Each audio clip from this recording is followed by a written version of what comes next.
povo, né? Então, o nosso lema nessa live até domingo é: resistiremos, venceremos e governaremos.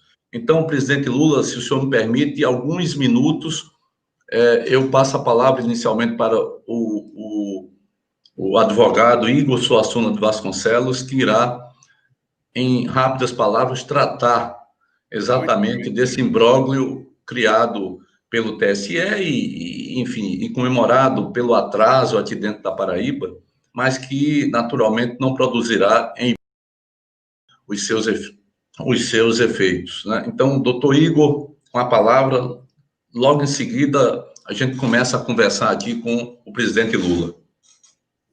Obrigado, governador. Bom dia, presidente Lula. Eu acho que as considerações que nós temos que fazer como defesa jurídica são muito simples e realmente muito breves. Nós entendemos, basicamente, que a candidatura de Ricardo Coutinho em João Pessoa permanece absolutamente válida.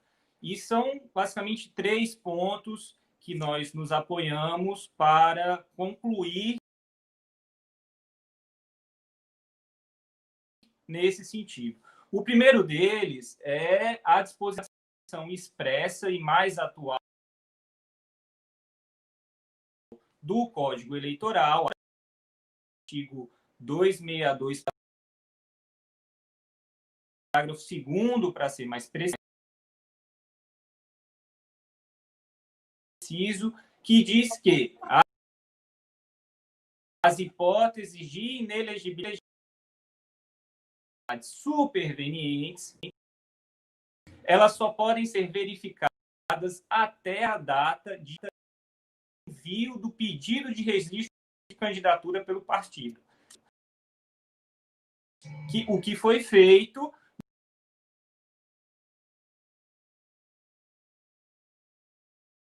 dia 23 de setembro de 2020. Ou seja,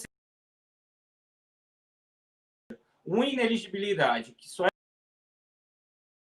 verificada no dia 10 de novembro, como foi a que aconteceu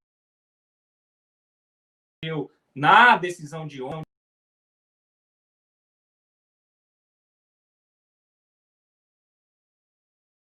do TSE, ela não pode ser verificada no dia 10 de novembro, como foi a que aconteceu na decisão de ontem do TSE, ela não pode ser ser utilizada como argumento para inviabilizar uma candidatura absolutamente legítima, cujo registro de candidatura já foi deferido em decisão transitada em julgado pela Justiça Eleitoral.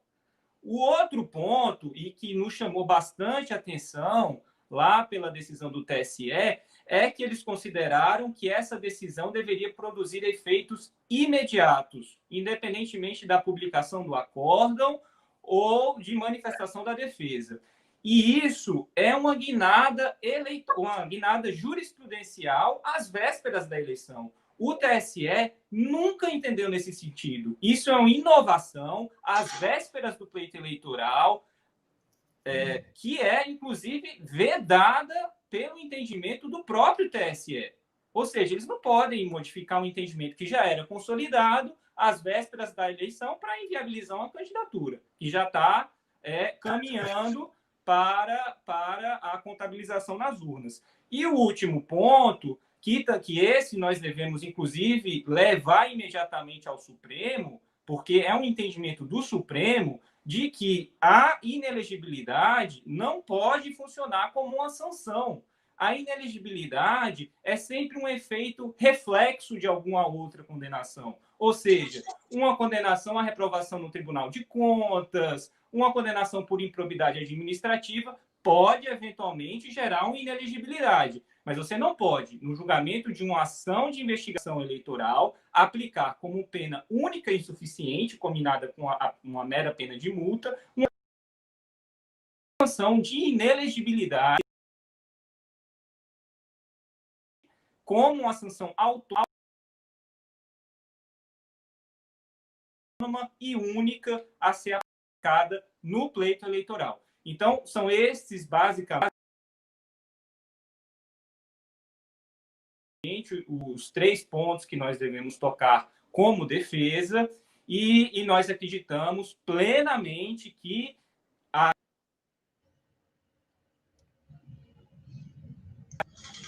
o Supremo irão acatar os nossos argumentos.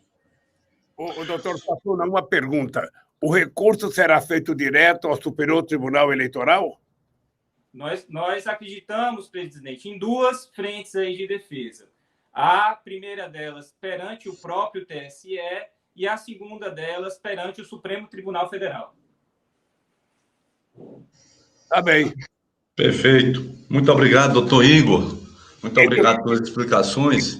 E agora nós...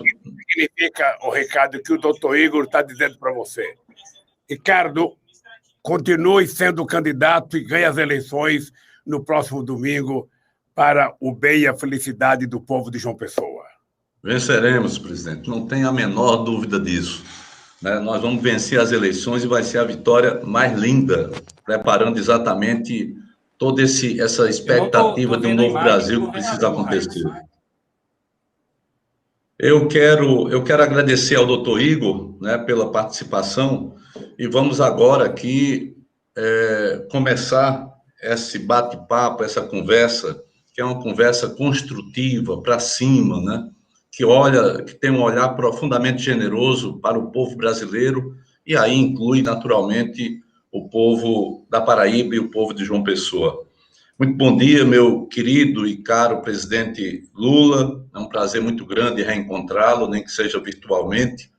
E quero inicialmente agradecer ao grande apoio, ao apoio explícito, ao apoio determinado que o senhor nos dá nessa caminhada rumo à Prefeitura de João Pessoa. E passo-lhe a palavra para sua primeira intervenção em relação a esse apoio. E depois a gente vai conversar sobre fome que está no Brasil, que voltou ao Brasil, falar sobre a universidade brasileira e particularmente a nossa UFPB aqui, falar sobre como foi ruim o fim do Ministério das Cidades, enfim, falar sobre as coisas que interessam e muito ao povo brasileiro. Então, presidente, seja muito bem-vindo, muito obrigado e estamos aqui para ouvi-lo.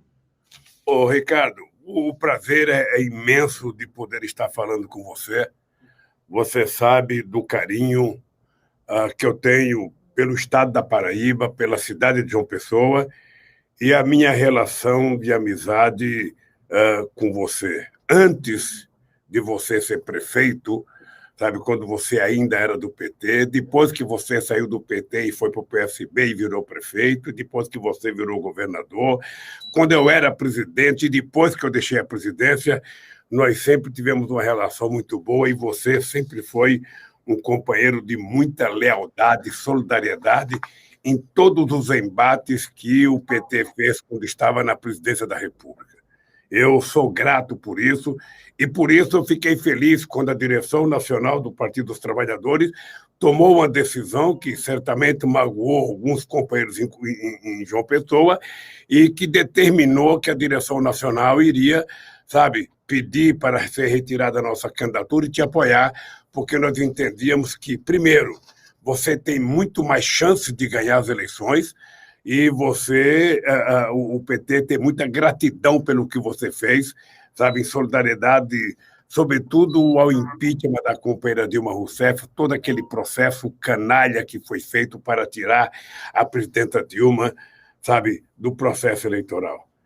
Então, eu estou gravando essa live com você com gosto, com prazer, sabe, com alegria de estar sendo solidário a um companheiro que está sendo vítima das mesmas atrocidades jurídicas que eu fui. Das mesmas atrocidades jurídicas que eu fui. E eu sempre tive consciência que todos os processos contra mim eram processos, sabe, de cunho eminentemente político, não tinha efetivamente nada de jurídico. É por isso que eu tenho, sabe, defendido e desafiado Moro, Dallagnol, a segunda instância que me condenou a provar o único crime. Sabe, o dia que eles provarem, eles me desmoralizam. Então, eu estou pedindo para que eles provem alguma coisa. Eu já provei minha inocência. E eles sabem, sabe, que quando um cidadão é ladrão, de fato, quando um cidadão é corrupto, que ele é denunciado, que a imprensa faz uma manchete, ele desaparece. No Brasil tem a palavra vamos submergir, ou seja, se esconder para ver se a imprensa esquece. Eu não quis submergir e você não quis submergir. Ou seja, eu efetivamente acho que quando a gente é inocente, a gente tem que brigar até, sabe, o último fio de cabelo para a gente provar a inocência da gente e a gente provar a nossa inocência por respeito ao povo que a gente tenta representar. Então, eu quero que você saiba o seguinte: eu acredito na sua inocência, tenho certeza da sua competência, tenho certeza do prefeito que você foi para João Pessoa, tenho certeza da qualidade do governador que você foi para Paraíba, tenho certeza da quantidade de políticas públicas sérias que você colocou em prática neste estado e nesta cidade, e por isso eu não poderia faltar nesta eleição de apoiar e pedir para o povo da Paraíba, sabe, que quer reconstruir uma Paraíba com mais educação, uma Paraíba governada com mais carinho, com mais amor, com mais paz, uma João Pessoa que gere mais emprego, uma João Pessoa que gere mais vaga nas escolas públicas, uma João Pessoa que cuide melhor da merenda escolar, uma João Pessoa que leve mais benefício para a casa das pessoas que mais precisam. Isso só será possível, sabe, se um companheiro da qualidade do Ricardo Coutinho votar a prefeitura de João Pessoa. Por isso é que eu tenho muito orgulho de dizer para cada mulher e cada homem, sabe, a gente vai votar no dia 5, ou melhor, no dia 15 a gente vai votar. E eu queria que as pessoas lembrassem o que era o Brasil no tempo do nosso governo e que é o Brasil hoje. O nosso Brasil, eu lembro, Ricardo, que nós tínhamos, sabe, criado 22 milhões de empregos formais. Nós tínhamos levado energia elétrica para 15 milhões de pessoas que não tinham, que viviam à base de candeeiro. E hoje você está vendo o Amapá não ter energia sequer nos hospitais para fazer, sabe, o atendimento de saúde das pessoas. Você sabe que o salário mínimo tinha aumentado 74%. Agora a massa salarial já caiu 15%.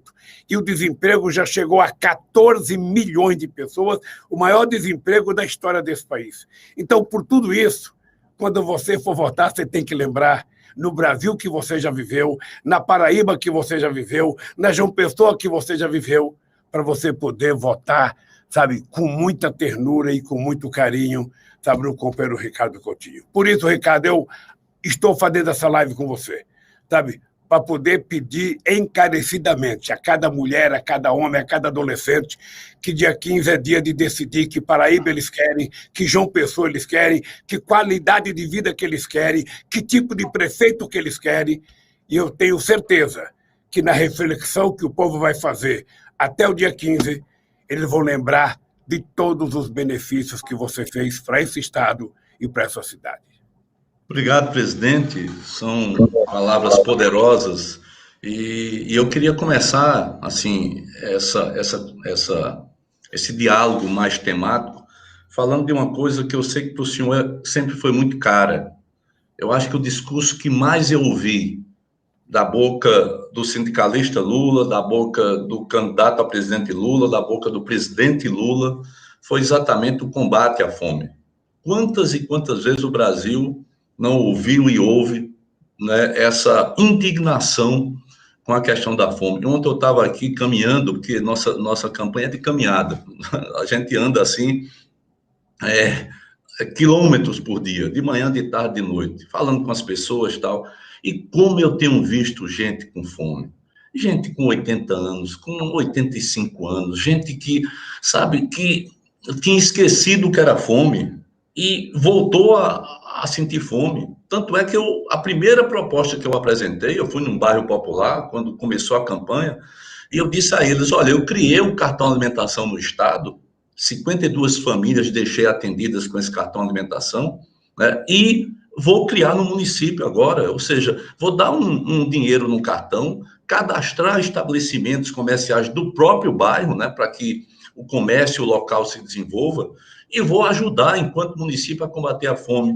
E eu queria saber do seu sentimento em relação a tudo isso, ter deixado um país, né, que saiu do mapa da fome e em pouco tempo bagunçaram tudo. Em pouco tempo desrespeitaram o povo, em pouco tempo colocaram aí novamente o Brasil no mapa da fome e fica o presidente falando, combatendo vacina, falando em coisas terríveis, enquanto o povo está concretamente precisando de apoio, precisando de generosidade e de respeito, fundamentalmente. Olha, eu não vou nem falar do presidente agora, eu vou falar da questão da fome. A fome é uma doença que não é invisível. Ela é vista por muita gente que não quer enxergar que a fome existe. Eu vivi isso quando eu tinha, 7 anos de idade, quando eu saí de Garanhuns para ir para São Paulo, e eu tinha uma obsessão de que era possível acabar com a fome. Ou seja, eu dizia que a fome, não era um fenômeno da natureza. A seca era o fenômeno da natureza, mas a fome era a causa da irresponsabilidade dos governantes brasileiros. Da mesma forma que a falta d'água no Nordeste brasileiro, no semiárido, não chovia a quantidade de milímetros que era preciso chover, mas a gente tinha como fazer, e você foi comigo lá em Monteiro inaugurar aquele negócio lá da chegada das águas do Rio São Francisco, que aquela imagem, para mim, é quase como se fosse um milagre, o que aconteceu lá em Monteiro. E a gente fez aquilo para poder tentar resolver o problema de 12 milhões de nordestinos que moram no semiárido. E nós tínhamos acabado com a fome. Não era só por causa do Bolsa Família, não. Nós tínhamos acabado com a fome pela quantidade de empregos, pela quantidade de crédito, pela quantidade do aumento do salário mínimo, pela quantidade de micro e pequenos empreendedores. Só para você ter ideia, Ricardo, no nosso governo, nós legalizamos 6 milhões de microempreendedores nesse país que passaram a pagar a Previdência Social. Quando nós chegamos em 2014, a Previdência Social era superavitária. Por que ela era superavitária? Porque ela tinha muita gente trabalhando, muita gente pagando. E aí aumenta a receita. Mas quando você tem muito desemprego, a receita cai. E aí eles começam a jogar o déficit da Previdência nas costas do povo brasileiro. Então, eu tinha uma obsessão. O povo tem que tomar café de manhã, almoçar e jantar. As crianças têm que tomar um copo de leite com café antes de dormir, porque o Paulo Freire dizia uma coisa fantástica: toda criança que come é inteligente e toda criança que come é bonita, porque a fome é feia. A fome não embeleza ninguém.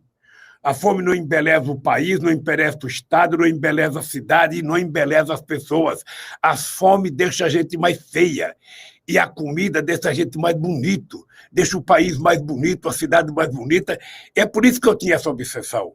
E é por isso que eu fiquei muito orgulhoso quando, em 2013, a ONU anunciou que o Brasil tinha saído do mapa da fome, porque a gente tinha garantido, com política de emprego, com política de crédito, política de financiamento, com política de compra de alimento da agricultura familiar.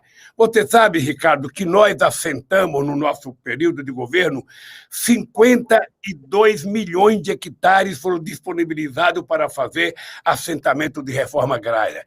E, além disso, a gente criou o PAA, que a gente comprava alimento para poder levar, inclusive, para lugares que não podiam, sobretudo para a escola. A gente criou a lei obrigando que as prefeituras comprassem 30% da merenda escolar da agricultura familiar local para gerar emprego, para gerar desenvolvimento. Então, eu sinceramente, hoje, quando eu ando nas ruas de São Paulo, Ricardo, eu vejo criança pedindo esmola. Nós não tínhamos mais no Brasil.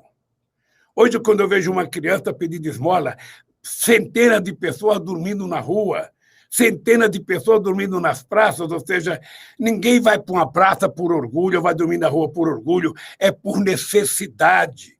E só quem pode acabar com isso é a responsabilidade dos governantes. E eu digo mais uma coisa, Ricardo, que é o seguinte: o povo tem que lembrar sempre, qualquer prefeito, engenheiro, pode contratar a empresa e fazer uma grande ponte, fazer um grande viaduto, fazer qualquer grande coisa. Agora, para cuidar do povo, tem que ter coração. para cuidar do povo, tem que ter algo acima de um diploma universitário. Tem que ter sentimento. Tem que saber o que é pobreza. Tem que saber o que é a fome. As pessoas têm que saber o que é uma mãe levantar de manhã, 3, 4 filhos pequenos na beira de um fogão de lenha e ela não ter nada para colocar no fogo para dar para essa molecada comer. Quando você, sabe, no Brasil, tiver consciência disso e a gente eleger governantes que pensem primeiro no povo, sobretudo na parte mais pobre da população, para depois pensar, sabe, no grande aeroporto, a gente vai resolver os problemas do Brasil. É isso, querido, que eu sei que você fez, é isso que eu sei que você vai fazer, e é por isso que o povo de João Pessoa tem que ter certeza que o Ricardo Coutinho já tem a experiência, porque já fez, sabe, a fome diminuir nesse estado e nessa cidade. Pois bem, presidente, eu estava aqui lembrando, ontem à tarde tive uma reunião com vários movimentos, dentre eles os movimentos do campo, o MST estava presente, e no governo do estado nós conseguimos, mesmo quando o Temer espremeu o PAA, né, porque baixou de 730 milhões para 31 milhões ao ano, ou seja, nada. E nós começamos a suprir com o Estado a compra, né, dos produtos da agricultura familiar para hospitais, para escolas, enfim. Fizemos com que houvesse um plus nessa compra e movimentamos muito a produção da agricultura familiar. E ontem eu estava dizendo a eles que em João Pessoa, nós vamos efetivamente ser o grande comprador dos produtos agroecológicos, dos produtos dos assentamentos, né, da reforma agrária, das comunidades agrícolas, para que a gente possa distribuir justiça social. Na verdade é isso, né? Nós vamos comprar algo melhor, algo mais barato, e ao mesmo tempo nós vamos estar fazendo com que esse dinheiro circule na base da pirâmide social. Eu acho que essa coisa é fundamental. Eu, quando olho o Brasil, presidente, eu não sou pessimista, né? Agora, eu olho para esse Brasil, eu tenho cada vez mais convicção de que esse não pode ser o caminho desse país, né? Um país que em 2010 exalava para o mundo, né, aquele sentimento, aquela sensação de que nós éramos a bola da vez, de que nós estávamos ali dialogando em pé de igualdade com as nações em desenvolvimento, com os Estados Unidos também, enfim, nós temos uma política clara em relação a isso, respeitada mundialmente, e hoje, quando você olha o Brasil, está se transformando num pária, numa exceção, em algo que está todo mundo ali querendo se afastar, e isso prejudica o nosso povo, isso retira a nossa competitividade. Então, essa questão da fome, né? Essa questão da autoestima brasileira, eu acho que ela precisa ser recuperada, não tenho a menor dúvida disso, e eu acho que a esquerda democrática, os setores progressistas, têm que ter a responsabilidade de, não só agora, mas no futuro, logo adiante, olhar para o nosso país com generosidade, né? com convergência política, fazer com que esse país volte a ter a grande alternativa. Né? Ô, Ricardo, você está lembrado que uma das primeiras publicidades que eu fiz quando eu cheguei na presidência foi uma publicidade que eu fiz com o Ronaldão Fenômeno, que ele tinha machucado o joelho jogando na Inter de Milão, e a imprensa dizia que ele tinha acabado para o futebol. Ele tinha acabado. E a gente colocou uma imagem dele fazendo muito treinamento e depois virou artilheiro da seleção. Então a gente pegou o Ronaldão para dizer: eu sou brasileiro e não desisto nunca. Era que a gente queria recuperar a autoestima do povo brasileiro. E eu tenho alegria, Ricardo, porque eu vivi na presidência o melhor momento da história do Brasil a nível de política externa. Pela primeira vez, o Brasil foi protagonista. Pela primeira vez, o Brasil era respeitado pelos Estados Unidos. O Brasil era respeitado pela Europa inteira. O Brasil era respeitado pela Rússia. O Brasil era respeitado pela China, pela Índia. O Brasil era o país mais querido em todo o continente africano. O Brasil era um país que liderava muitas das iniciativas políticas da América Latina. A gente construiu uma cidadania que dava orgulho. A quantidade de gente na Paraíba que viajava para o exterior e chegava com o passaporte, quando mostrava que era um passaporte do Brasil, era tratado como se fosse rei. E eu viajei, antes do meu governo, a gente era tratado como se fosse o país da droga. E o Bolsonaro jogou fora isso. O Bolsonaro jogou fora toda a dignidade e o respeito que a gente tinha conquistado, porque, na verdade, o governo do Bolsonaro é um governo de miliciano. Sabe, ele pegou um tipo de gente que não gosta de política, que odeia política, mas que vive de política. O Bolsonaro, por exemplo, passou para a sociedade a ideia que ele não é político, que ele não gosta de política. Mas ele nunca trabalhou na vida. Ele foi vereador quando saiu do Exército, depois foi 20, não sei quantos anos, deputado federal. E ele passou para a ideia, essa coisa pobre, essa coisa jocosa da política, essa falta de respeito à política, e nós precisamos recuperar isso. Nós precisamos recuperar isso, porque se a gente não recuperar o desejo e o orgulho de fazer política com seriedade, escolher gente séria, o que vai acontecer? O Brasil vai ficar pequeno. Um presidente da República batendo o continente para a bandeira norte-americana. Um presidente da República que não teve coragem de ligar para o Biden, que ganhou as eleições nos Estados Unidos, porque ele era muito puxa-saco do Trump. E ele não sabe o que fazer agora, porque o filho dele era amigo do filho do Trump, e ele puxou muito saco, ele agora está com vergonha do Biden. E o Brasil hoje é uma nação desmoralizada perante o mundo, por causa de um presidente e de um ministro das Relações Exteriores que são, efetivamente, um despropósito para quem gosta do Brasil. Então, esse país, eu posso te dizer, Ricardo, com carinho, esse país já aconteceu. Já aconteceu. Eu convivi, sabe, com o presidente Chirac e o presidente Sarkozy da França. Eu convivi com os presidentes Zapatero e com o presidente Aznar da Espanha. Eu convivi com a Angela Merkel e com o Schröder na Alemanha. Sabe, eu convivi com o Putin, com o Medvedev, com o Rugital e com o Jipi. Essa gente gosta do Brasil. Então, o Brasil é um país que não precisa arrumar inimigo. O Brasil não tem contencioso externo e não tem contencioso histórico. A nossa última guerra foi com o Paraguai, que, na verdade, foi quase que um genocídio, não foi uma guerra. Ou seja, então, o Brasil não tem que ficar lambendo botas de nenhum país. O Brasil tem que tratar todo mundo com respeito, de forma civilizada. O Brasil tem que falar, sabe, normal com todo mundo. Não tem que falar fino com os Estados Unidos e falar grosso com a Bolívia, não. Eu tenho que falar normal com os Estados Unidos e com a Bolívia. Então, esse país que você quer e que eu quero, nós já construímos e que eles estão destruindo. Estão destruindo tudo que foram valores. Você viu o presidente que ontem à noite, ele chamou de maricas as pessoas que estão reclamando de vacina. Ele chamou de maricas da sociedade brasileira, como se ele fosse o único macho desse país. Ele não é o único macho, ele é o único ignorante desse país. Porque se na minha vitória em 2002 a esperança venceu o medo, na vitória do Bolsonaro, a ignorância venceu a inteligência.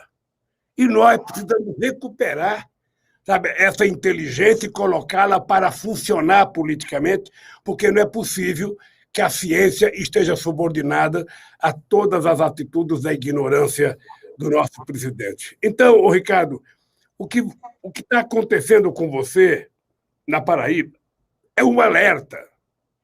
É um alerta. Tem uma parte da elite brasileira que não gosta de governante que trata do povo.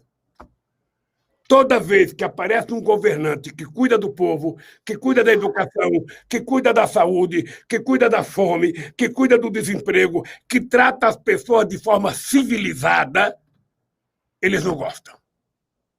O que eles gostam é de governantes que governam para a elite, daqueles que alisam.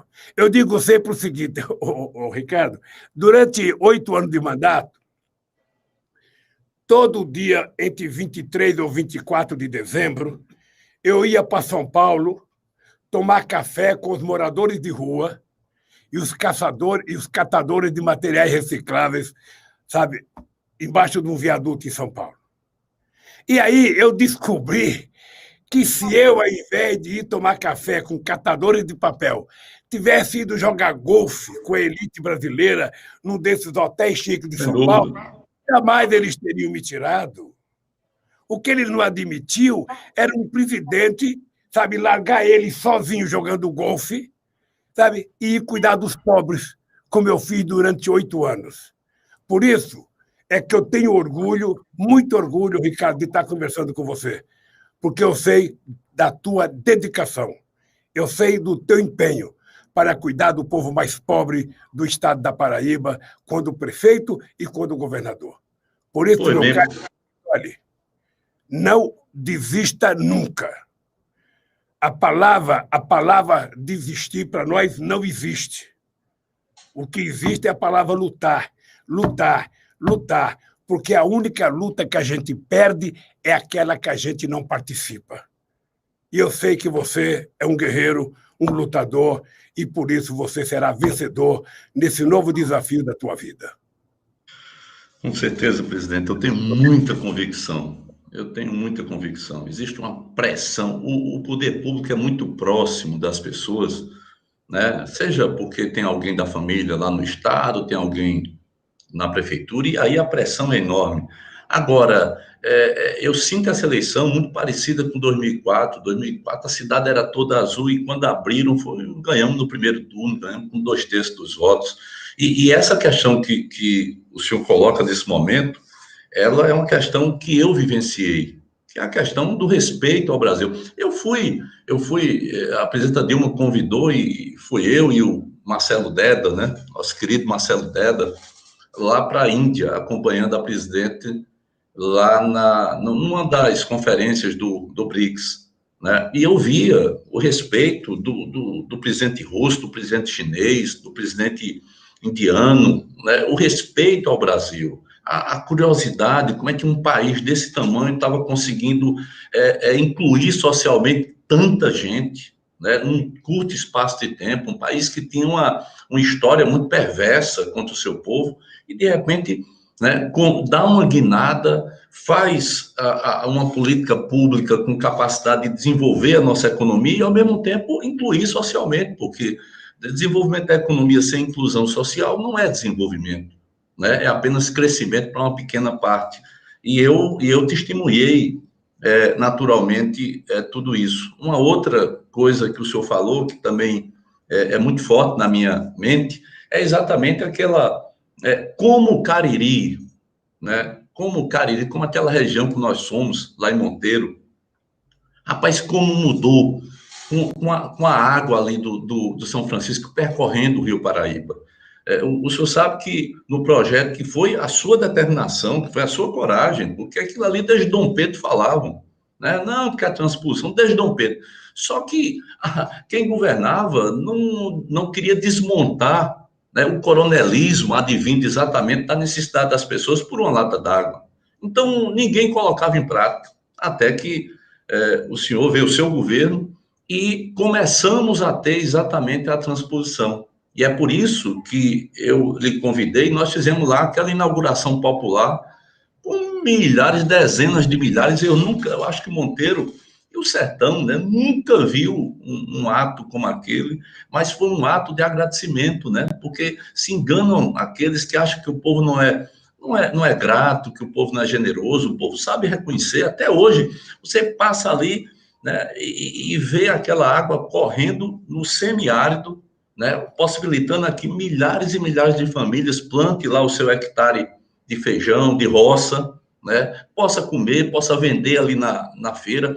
Muda completamente a história, né, do semiárido nordestino. E eu acho que isso são coisas que estão inscritas na história. Não tem como ninguém retirar, né? Pode fazer o que for, não tem como. Está lá, o povo sabe que o presidente Lula veio governar e que olhou como ninguém nunca olhou. Não olhou somente com aquela história, toma aqui uma frente de emergência, vai quebrar pedra não sei aonde, durante a seca. Olhou para dar dignidade ao povo, dar perspectiva de futuro, né? Foi isso que eu acho que... E aquela imagem de nós todos ali dentro daquele rio, né, que pegaram ali de cima, não sei bem quem pegou aquela imagem, eu sei que quando chegou para mim, eu disse, eu vou fazer aqui uns quadros daquela imagem, porque... E tem muita gente do Cariri aqui nos acompanhando, né? E aquela imagem toda, e para você ver, até hoje, falta ainda o eixo norte. Até hoje, né? Falta água chegar em Cajazeiras, em Uiraúna, falta chegar e depois correr lá para o Rio Grande do Norte, né? Ou seja, eu fico, são coisas, são imagens que nos reconfortam, né? Ou seja, podem perseguir o que for, mas na essência não muda a vontade do povo e o respeito do povo. Portanto, essa coisa de estarem atirando para todo lado só diz uma coisa: nós estamos fortes. Se a gente tivesse fraco, ninguém perdia um minuto de tempo, né? Nós estamos fortes, vamos ganhar domingo as eleições aqui dentro de João Pessoa e espere muito canto aqui do Brasil, né? A esquerda democrática precisa vencer as eleições de domingo. Deixa eu te contar uma coisa, Ricardo, umas coisas que eu tinha norteado a minha vida para o Nordeste brasileiro. Quando cheguei à presidência da República, eu tinha algumas coisas para o Nordeste que eu queria fazer. A primeira é o seguinte: eu não admitia, sabe, que nós, nordestinos, e eu fui tratado muito tempo aqui em São Paulo assim, fôssemos seres inferiores. Então eu via no jornal: maior evasão escolar, Nordeste brasileiro. Maior número de analfabetismo, Nordeste brasileiro. Menor número de doutores, Nordeste brasileiros. Menor número de mestres, Nordeste brasileiro. Sabe? Lugar que se aprende menos, Nordeste brasileiro. Eu resolvi dar um paradeiro bonito e falar: peraí, o Nordeste não nasceu para ser pobre. Quem está fazendo o Nordeste ser pobre é a elite brasileira que governa esse país e muitas vezes alimentada pela elite do Nordeste, que fica lambendo a bota de quem está no governo, ao invés de brigar pelos direitos do povo. E resolvi fazer universidade no Nordeste. Resolvi fazer escola técnica no Nordeste. Resolvi, sabe, ser responsável pelo financiamento do FIES. Resolvemos criar o ProUni, o Reúne. Sabe, nós resolvemos que era possível a gente dar um banho, sabe, de oportunidades para que o povo nordestino crescesse e pudesse ficar igual a qualquer outro cidadão brasileiro de qualquer parte do Brasil.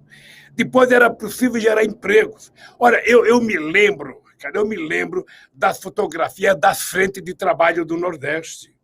Eu me lembro da minha mãe carregando pote d'água na cabeça. Ela ia buscar no açúcar algumas léguas para levar um pote d'água barrenta, que chegava em casa, era preciso, sabe, tentar colocar no outro pote, deixar sentar, para depois ir tirando com canequinha, para colocar noutra caneca, e lá no fundo ficava um monte de caramujo, um monte de fezes de animais, ou seja, era essa água que a gente bebia, e não é possível que a gente vivesse assim.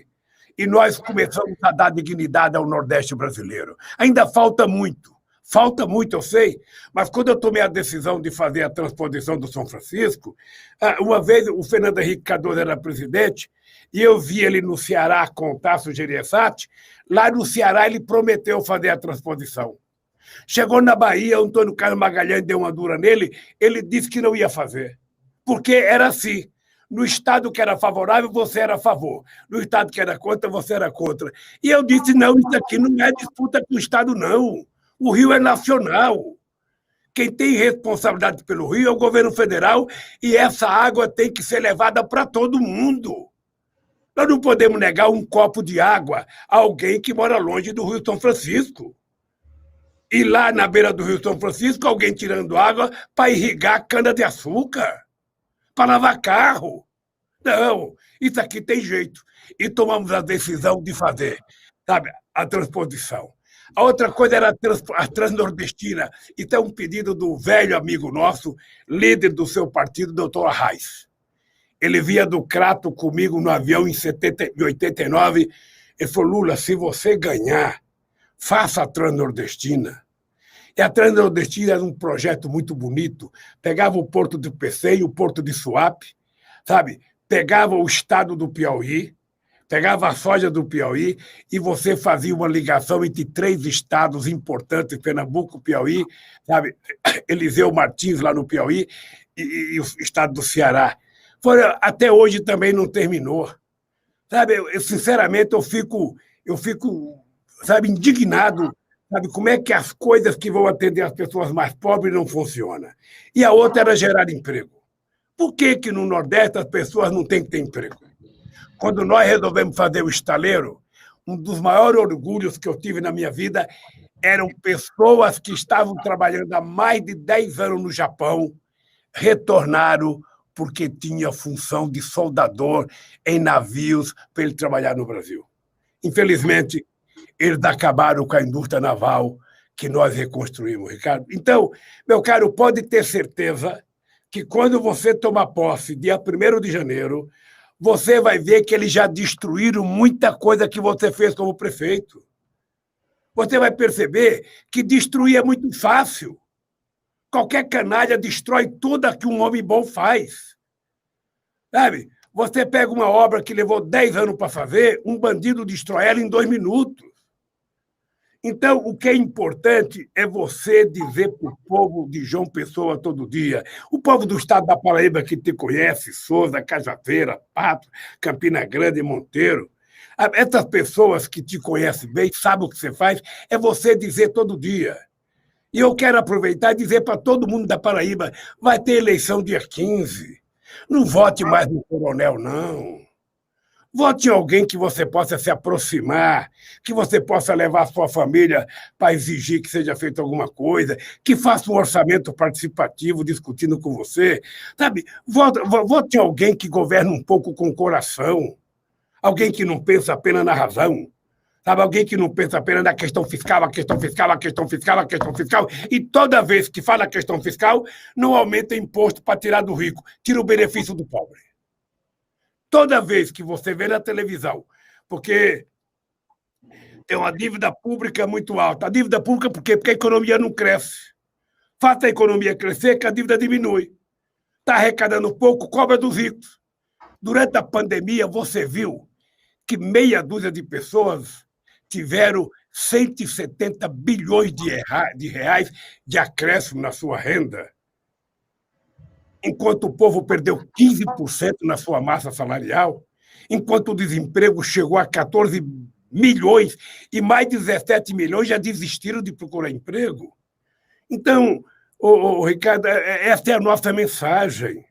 É a nossa mensagem, ou seja, a gente não tem televisão, a gente não tem rádio, a gente faz um esforço tremendo para fazer a nossa live, para conversar. Nem todo povo pobre tem computador, nem todo povo pobre consegue acompanhar, mas a gente precisa continuar lutando, porque o meu lema é sempre esse: desistir jamais. Desistir jamais. Ou seja, eu sei o que é a miséria na minha infância, eu sei o que é a miséria na minha adolescência, eu sei o que é o desemprego na minha vida, eu sei aonde eu cheguei por causa do povo brasileiro. Eu digo todo dia, Ricardo, eu só sou o que eu sou por causa do povo brasileiro. O povo brasileiro foi generoso. Ele foi generoso. E ele apoiou quando eu precisava. Você só foi prefeito 2 vezes e governador porque você recebeu o apoio generoso do povo de João Pessoa e o povo da Paraíba. E eu tenho certeza que ele vai ser generoso com você. Por isso é o seguinte, não se deixe abater. Não, essa gente malvada que quer destruir a gente, tudo o que eles querem é tentar fazer com que a gente perca a calma, que a gente fique nervoso, que a gente fique com vergonha, que a gente fique com medo. Eu dizia sempre a seguir, quando eu estava na Polícia Federal, essa gente não sabe que dignidade e caráter a gente não compra em shopping, não compra em supermercado, a gente nasce de berço. E é o seu caráter e a sua dignidade que vai fazer com que o povo lhe eleja prefeito de João Pessoa para poder recuperar o prazer e o orgulho de se morar em João Pessoa. Eu tenho certeza que isso vai acontecer, por isso, pode ter certeza que no dia 15 eu estarei, torcendo aqui de longe da minha São Bernardo, torcendo para que você dê a volta por cima e dê uma lição de democracia a essa gente que está tentando ferir a democracia, impedindo você de ser candidato. Eu não tenho a menor dúvida, presidente Lula, que as nossas histórias, nossas, né? Isso vem de Getúlio, vem de João Goulart, vem de Lula, da presidenta Dilma, enfim, a história dessa...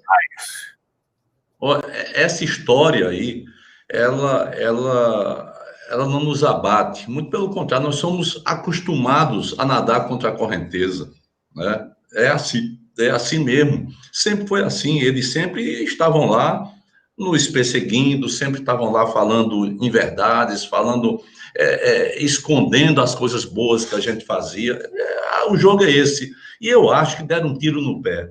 Porque o que eu tenho visto aqui em João Pessoa, até gente que não votava desse jeito, não. Aí está tão escancarado essa história, né? Ficou tão escancarada, 5 dias tentar me tirar da disputa sem poder, que o advogado já colocou, né? Está tão escancarado isso que as pessoas, domingo, vão dar uma resposta rotunda, como diria Leonel Brizola, né? Mas deixa eu te falar uma coisa, rapaz, sobre universidade ainda.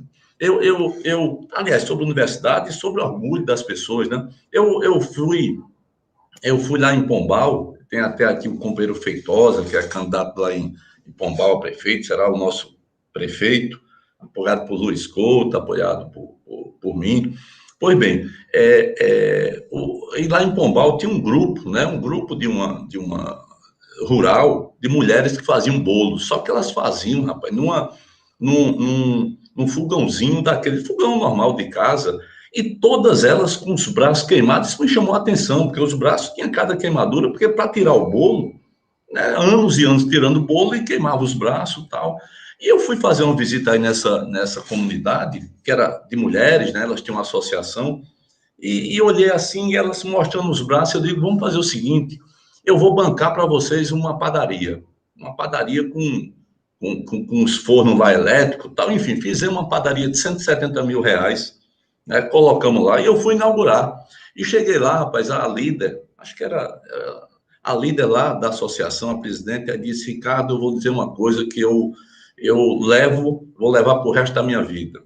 A minha filha, a filha dela, ela criou a filha vendendo bolo. Vendia primeiro em feira, e depois passou a vender para as escolas, com essa padaria, passou a abastecer alguns mercadinhos. Ela disse, olha, o meu orgulho é que minha filha, que eu criei vendendo bolo, ela hoje está fazendo agronomia, porque agronomia é um curso disputado demais, sabe? Mas, cara, é uma disputa muito grande para entrar aí no vestibular, no Enem. E ela diz, olha, eu vou levar para o túmulo, ela dizendo, né, a gratidão que eu tenho ao presidente, porque pela ampliação, na verdade era isso que ela queria dizer, pelo acesso do pobre à universidade, ou seja, na verdade, pela construção da democracia, né? Porque a democracia não é votar em alguém, vai lá domingo, vota, depois vai para casa. Democracia é você ter oportunidades iguais entre as pessoas diferentes, né? Social e economicamente, né? E dizendo isso, eu quero também, para complementar essa parte da universidade, já que você teve uma participação extraordinária no Brasil, né? Nunca se viu tanta universidade, tanto Instituto Federal de Ciência e Tecnologia, sabe? Tanta ampliação do povo para poder fazer com que o pobre, as pessoas do povo, pudessem ter acesso ao ensino de terceiro grau, né? E aqui na Paraíba, a nossa Universidade Federal, pela primeira vez desde 1984, quando o presidente era João Figueiredo, da ditadura, né, e que nomeou o primeiro, o mais votado. Desde então, todos os reitores foram nomeados obedecendo à vontade da comunidade, inclusive no seu governo, inclusive no governo da presidenta Dilma. E agora, né, se escolhe alguém que não teve um voto, ele teve 0 voto no Conselho Universitário, ficou em terceiro lugar na disputa, porque só tinha 3 chapas, portanto, ele não podia ficar em quarto. Se tivesse 4, ele teria ficado em quarto. Né? Se tivesse 4, ele teria ficado em quarto. E o cara, e o presidente atual, ele nomeou o último lugar, mas ele nomeou não é porque ele quer disputar a política universitária, não. Ele nomeou porque ele quer destruir a universidade. Ele quer simplesmente semear discórdia. Ele quer fazer com que as pessoas passem o resto da vida brigando, o resto do mandato brigando, paralisando suas intervenções. Então, eu aproveito a live para poder me solidarizar, eu sei que essa também é o seu sentimento, me solidarizar com a comunidade universitária aqui da Universidade Federal da Paraíba, que estão com uma ordem de despejo, eles estão na reitoria, os estudantes estão com uma ordem de despejo, algo que não é cabível nesse momento, né? Então, essa construção da democracia via universidade, via acesso ao ensino superior e, consequentemente, acesso a empregos melhores, né, para os filhos do povo, eu acho que é algo que esse país vai ter que retomar daqui a algum tempo, sem dúvida nenhuma. Ô, Ricardo, durante 8 anos de mandato, eu me reuni todo ano me reunia com todo o reitor das universidades e com todo o reitor dos IFETs, para discutir com eles o que era preciso fazer para melhorar a vida dentro da universidade, dentro das escolas técnicas. Ou seja, é engraçado porque nós já tivemos ministros que foram reitores de universidades e que não tinham coragem de se reunir com reitores, porque achavam que eles iam pedir, iam reivindicar, e às vezes ficava com medo. Esse absurdo de você escolher alguém, seja no Ministério Público, seja numa universidade, que não foi escolhido pela sua comunidade, você, na verdade, está prestando um desserviço para a democracia. Você está prestando um desserviço para a democracia, porque você coloca um reitor para as pessoas terem medo, não é para as pessoas terem respeito. E as pessoas que são ignorantes precisam aprender a diferença entre o que é um líder e o que é um ditador. Um líder, ele não quer que as pessoas tenham medo dele. Ele quer que as pessoas gostem dele. Ele não quer que as pessoas obedeçam ele. Ele quer que as pessoas entendam o que ele está falando e concordem com ele de forma democrática. O que é o ditador? É aquele cara que escolhe o cara que ele quer. Esse é meu. Esse juiz é meu. Esse procurador é meu. Esse reitor é meu. A tentar impor medo na comunidade. Ele não governa. Porque quando as pessoas têm um reitor em que a comunidade tem medo dele, passa a não falar a verdade e você começa a construir um mundo de mentiras. Os estudantes e os professores mentem para o reitor mente para o presidente mente para a sociedade. Vira uma história de mentira, sabe? Quando, na verdade, é muito mais prudente, muito melhor para o Brasil um jogo verdadeiro. Os estudantes e o corpo docente têm o direito de indicar o reitor da universidade. Os atores do Ministério Público têm o direito de indicar o procurador, coloca a lista tríplice e o presidente escolhe. Olha, essa é a forma mais decente. Mais decente, Ricardo, você está lembrado? Eu fiz mais do que isso, eu criei um Conselho de Desenvolvimento Social. Você está lembrado que as obras do PAC, elas foram discutidas com os 27 governadores, foram discutidas com os 27 prefeitos das capitais e depois foram discutidas com os prefeitos das cidades médias até chegar às pequenas, porque o país não é do presidente. Eu não sou dono do Brasil, o Brasil que é dono de mim, o Brasil, sabe? E lamentavelmente, tudo isso foi jogado fora. Tudo foi jogado fora. Eu só posso dizer para o povo que a minha vontade de brigar é porque eu sonho em reconstruir a democracia nesse país, em defender a soberania nacional. Um país soberano tem que cuidar das suas fronteiras, tem que cuidar da sua fronteira marítima, tem que cuidar do seu solo, do subsolo, da sua riqueza, da sua floresta, das suas águas, mas, sobretudo, tem que cuidar do seu povo. Porque um país soberano, o povo come. O povo toma café, almoça e janta. O povo estuda. O povo tem liberdade para ir e vir e o povo tem o direito de trabalhar e viver da sua dignidade do trabalho. É esse que é um país soberano, sabe? E é isso que o Bolsonaro não permite que o Brasil seja, subordinando o Brasil aos Estados Unidos. Então, querido, olha, eu, sinceramente, Ricardo, sinceramente, eu acho que quem resolveu te punir te ajudou.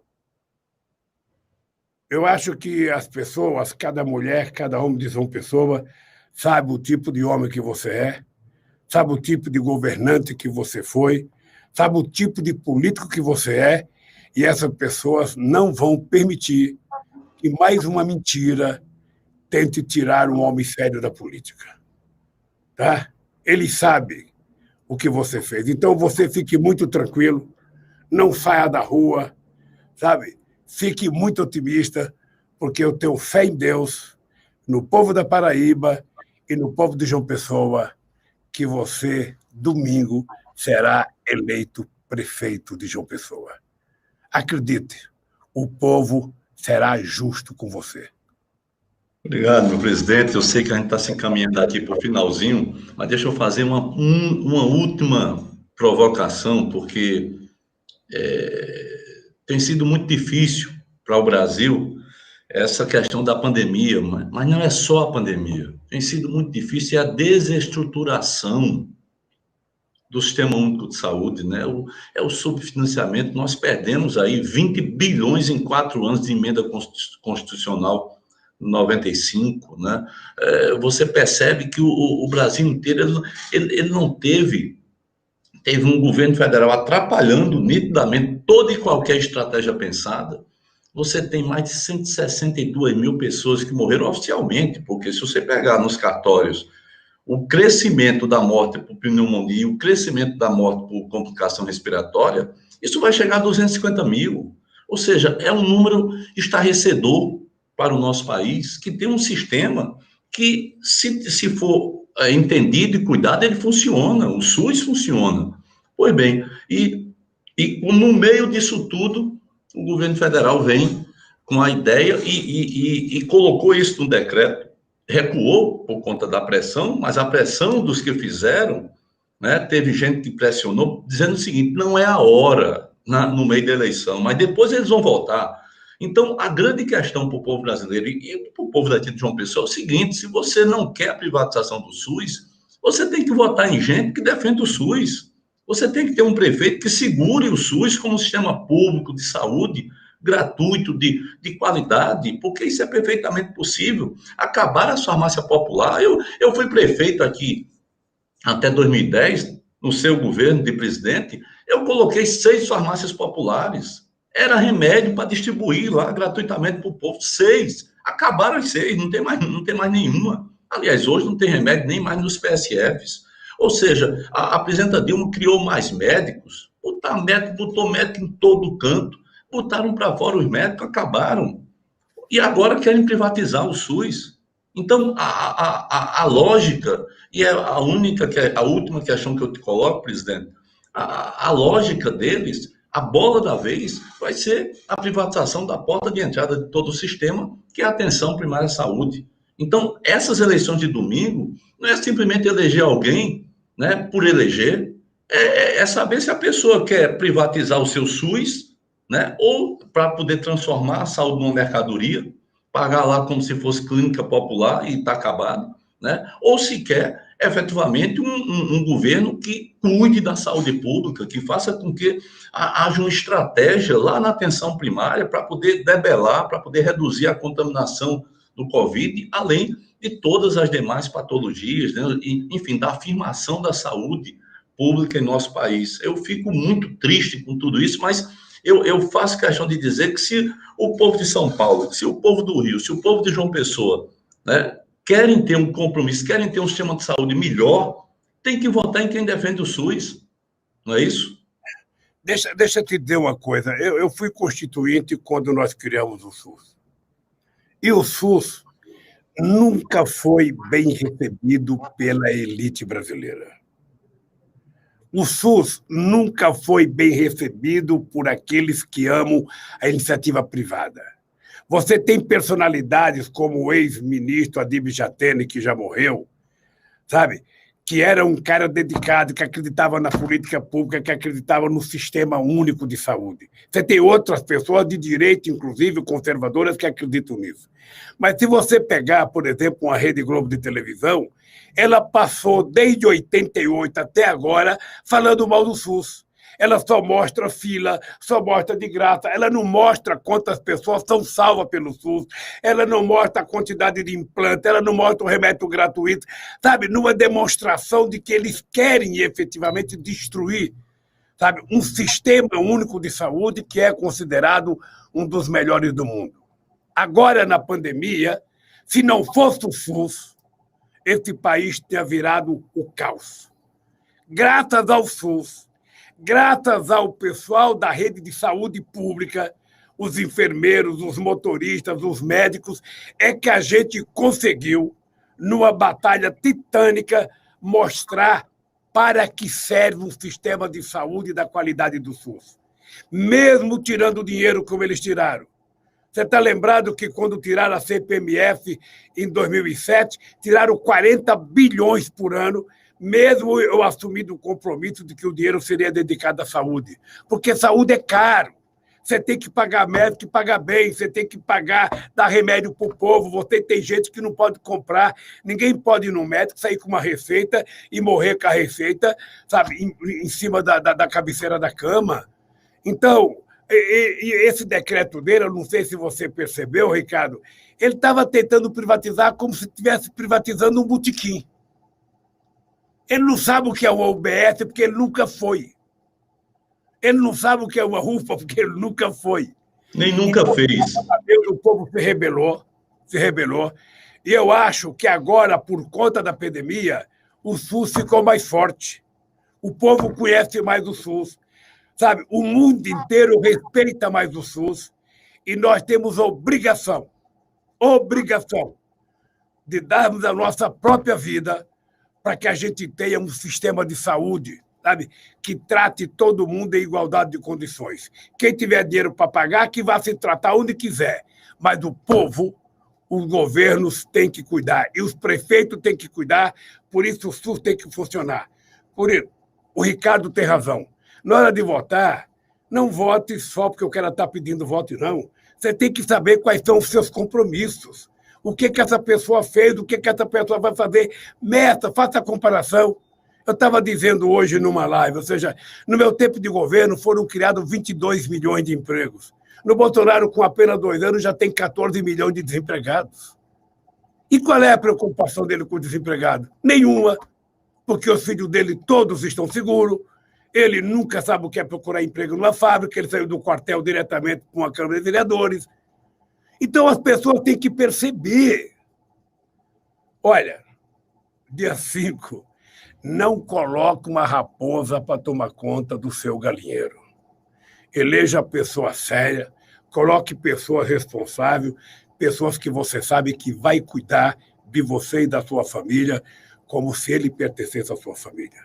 Por isso, eu queria, Ricardo, estou me avisando que está chegando o fim da live aqui, eu queria terminar desse seguinte: companheiros e companheiros de João Pessoa, quero dar um abraço aos companheiros do PT, mesmo os companheiros do PT que ficaram zangados porque o PT tomou a decisão de tirar nossa candidatura, pode estar certo que vocês vão compreender que o PT fez uma decisão correta. Eu quero pedir para todos os companheiros, sabe, o momento é a gente ser solidário ao Ricardo Coutinho.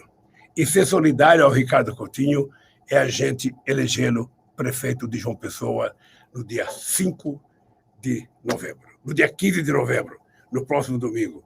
Portanto, eu queria, sabe, dizer, Ricardo, que eu estou torcendo por você, sei que você tem capacidade para fazer mais e melhor do que já foi feito, e por isso, com orgulho, eu queria pedir para o povo que confie em mim, que vote no companheiro Ricardo Coutinho no próximo domingo de manhã.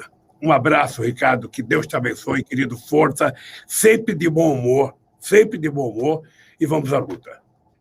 Meu presidente querido, companheiro de caminhada, um forte abraço. Eu agradeço muito esse papo aqui, extremamente orientado, né? Porque você vê alguns papos na política que você não sabe onde começa, não tem meio nem tem fim. Parece, né? E a gente conversou aqui mais de 1 hora, o Brasil foi revisitado. Eu tenho certeza absoluta que as pessoas se abriram, se reabriram, né, para perceber que o Brasil tem jeito, sim, que o Brasil, sabe, o Brasil já foi e pode voltar a ser, e ao mesmo tempo que todo esse processo de mudança passa por domingo, passa pelos municípios, né, passa por uma grande vitória do campo democrático, do campo popular, né, daqueles que estão contra essa avalanche, né, de insanidades que, infelizmente, governa o Brasil hoje. Meu caro presidente, querido presidente Lula, muito obrigado pelo apoio, pela força, e vamos comemorar juntos, e vamos continuar a lutar juntos para recuperar e retomar o Brasil para o querido povo brasileiro. Forte abraço, meu irmão. Vamos para cima. Beijo no povo do coração da Paraíba. A todos nós, um abraço. Obrigado, gente. Um abraço.